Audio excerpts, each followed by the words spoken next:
All right, let's start with the big story that we are tracking this morning on WION, where it was one of the biggest terrorist strikes in the world. One which had left well over 3,000 people dead and more than 6,000 injured.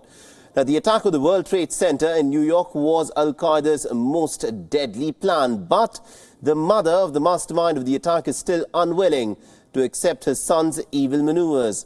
Now, in an interview to The Guardian, terrorist Osama Bin Laden's mother, Alia Ghanem, has blamed the Muslim Brotherhood for having radicalized her son. She said, and I quote, "He was a very good child until he met some people who pretty much brainwashed him in his early 20s. You can call it a cult. They got money for their cause. I would always tell him to stay away from them, but he would never admit to me as to what he was doing because he loved me so much."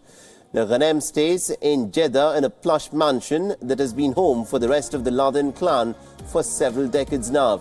The Ladens remain a very wealthy and an influential family in Saudi Arabia, owing to the wealth generated through various business ventures.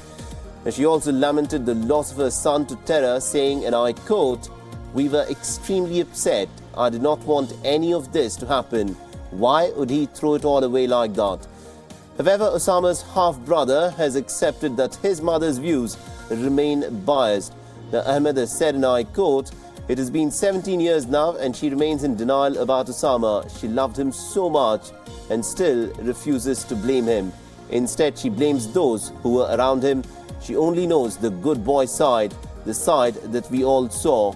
She never got to know the jihadist side." And also, we are now joined by David Levine, the photographer who had profiled Osama Bin Laden's family in their very first interview after the 9/11 attacks. Well, David, thanks a lot for speaking to WION. And let me begin by asking you now, what was the atmosphere like during the interview? What was the family going through? Well, it was a very bizarre situation for me. Obviously, going into the interview, knowing who the woman was that we were meeting, and obviously, more importantly, who her son was. It was not the kind of interview and photograph situation that I found myself in very, very often. So there was a lot of pressure, I guess, that both I and the interviewer put on ourselves because. It's somebody that hasn't spoken to the media ever since 2011, so we knew that it would be generating a lot of interest, and so that we both knew that we wanted to produce good work. Right, and also considering the fact that the family had not come forth in front of the media and spoken about this incident for almost about 17 years. Now, what was your impression of the Bin Laden household, which is speaking out for the first time since 2001? The mother wasn't as I expected her to be, actually. I don't know what I was basing that on, but she didn't quite look how I thought she might look. But she was a very strong woman. I guess that comes across in the portrait. She definitely seemed like a matriarchal figure in the household. And the house itself was very palatial. You know, it was a very kind of formal setting. We only saw this and maybe one other waiting room, but it felt like the kind of house that had many rooms in it. And this was the typical kind of room that they would welcome guests into. So there was quite a formalized nature to the interview because of the setting, and the house itself was, as I say, very palatial. So I guess that set the tone. And the interview itself took a bit of time to get warmed up for everybody, I think, and that's quite common, I guess, with interviews and portrait situations, and that was certainly the case here. All right, you're talking about the setting there, but, you spoke with Osama's mother, and going by the interview, it appears that she has actually not come to terms with Osama's life and perhaps also with his death. What was your impression of her? She and the family were surprised that I had to take so many pictures. The lighting was the biggest challenge for me, actually, because the lighting in the room was very orange, and I didn't want the pictures to be, unkind to her. So I had to use a lot of my own studio lighting, the kind of lighting that I would use in London typically, or on other portrait shoots. So I went all the way to Saudi Arabia with a lot of equipment.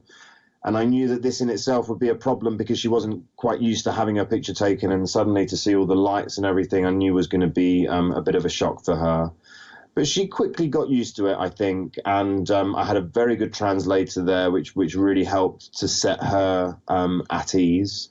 She was, I think, the attention that she that was being foisted upon her took her by surprise. You know, she didn't. A lot of people don't particularly like having their picture taken, you know, and I don't think this was any exception. It wasn't something that she was very used to doing. And like I say, she didn't quite understand the lights and everything. So that was the biggest challenge for me, was to try and make her feel at ease and comfortable with being in front of the camera. But in the end, I only got maximum 10 minutes, actually, I would say, which wasn't very long considering I went all the way to Saudi Arabia to photograph her. So that was tough. But I had a very clear idea in my mind about the kind of pictures that I wanted to get. You know, during the interview, I was able to formulate a plan in my mind. Often you come up with a plan of what you want to do and everything goes wrong. But thankfully, in this instance, most of the things that I planned to do went right in terms of the lighting and the look and the feel of the pictures. So thankfully, within that 10 minutes, I was able to get a series of different sorts of portraits of her, actually. And the final portrait that I took of her was her sat down with the picture of her son next to her. And it was a very grand setting as well. I think the furniture and the colour of the walls, it all really kind of led to give a sense of this grandness in her house. And I think it was as much to do with her posture as well and how she carried herself as a woman. You know, you of course have stressed upon the opulence of the family. This was fairly well documented. But let's also talk about, you know, the ideology that drove Osama bin Laden. You also spoke, besides the mother, but also the brothers of Osama bin Laden. Did they seem to understand the enormity of what has in fact happened as to how this has been perceived around the world? I got the feeling that the brothers were very candid and honest with their feelings about what had happened with their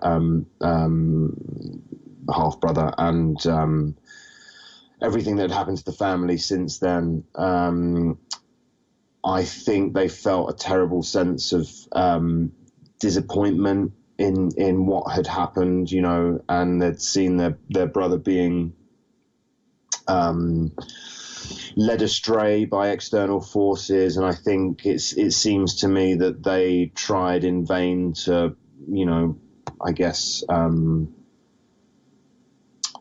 try and reason with him, I guess, at least in the early stages of him being radicalized all those years ago. But they definitely were very accepting of what had happened. I didn't feel that, as far as the brothers were concerned, that there was a sense of denial.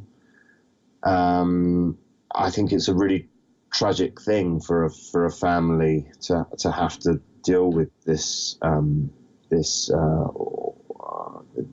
awful series of events that are so close to home that they had no power over. I mean, again, I mean, all I can say is that I felt that the brothers were talking very honestly about it, and there was no denial of the facts as far as I was concerned. You know, and also considering the fact that, you know, this was their very first appearance in front of the media ever since the terror attack in 2001.